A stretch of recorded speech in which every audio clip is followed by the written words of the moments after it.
do we need to be thinking about 20 to 30 or 30 to 40 so that we can relate it more to everyone watching?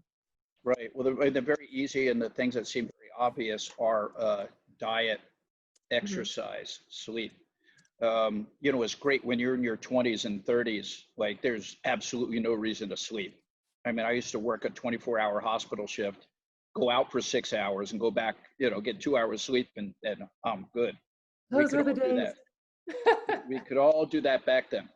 Once women start getting into the age, you know, closer to 40, that recovery process is not going to be possible because you don't have the hormones to make that recovery happen so efficiently the way it used to happen.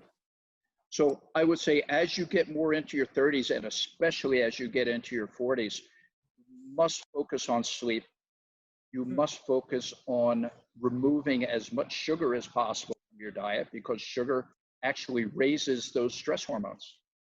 Sugar raises cortisol, it raises everything bad. And exercise, of course, because exercise will raise your own testosterone naturally, which will raise your sex drive, cut fat on your body, and make your skin really nice and smooth. Those are the things to do beforehand. Now, externally from that, things that you can do otherwise, I mean, you have to know your environment, right? I mean, if we were living on a beach in Bali and having fresh food every day and nobody was yelling at you 3 hours a day, you wouldn't have a whole lot of need for anything extra.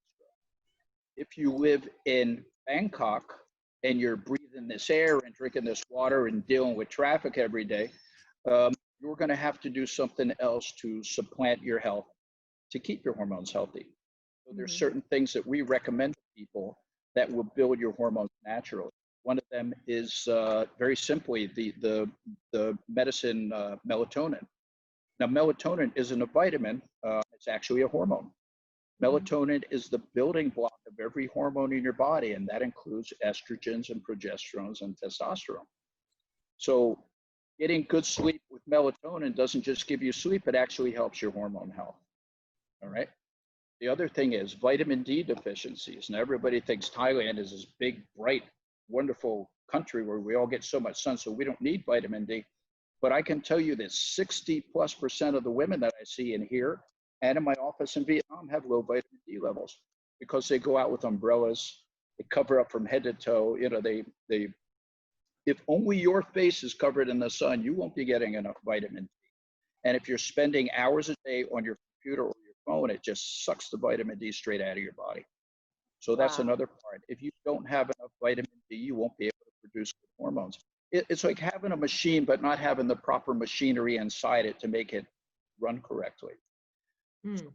When you're young, do you need to focus on this? Yeah, a little bit you do. When you get into the 40s or you get to be 60 like I am, then it becomes a very important part of maintaining the machine in its most efficient state to make the best hormones you can at that age.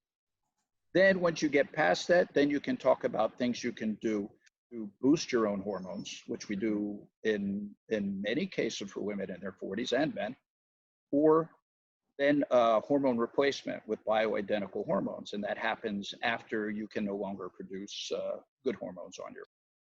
So, I mean, there's something for everybody at every stage. It's really never too early to start or look at it.